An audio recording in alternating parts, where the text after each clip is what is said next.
kita boleh ucapin hati senyap. Anak apa ini membunyi guna senja kayun budaya. Yo bete cari cadong ije kita boleh ucapin hati senyap.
Yung puka na rin iwanicam Buwan inay hete Maskan macam Layong asam Puri dendam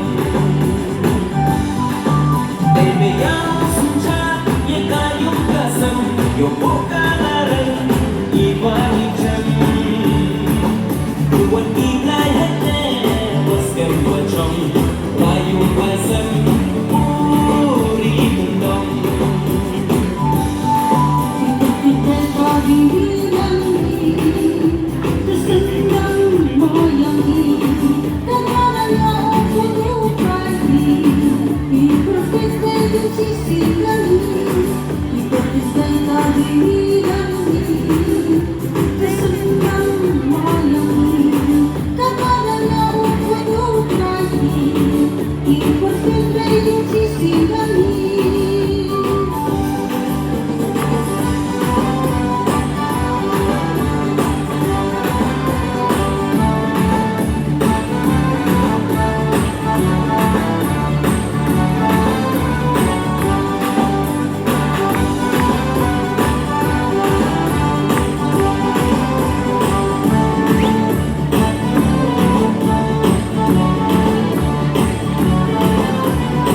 Yung pagkain ito, yung lang.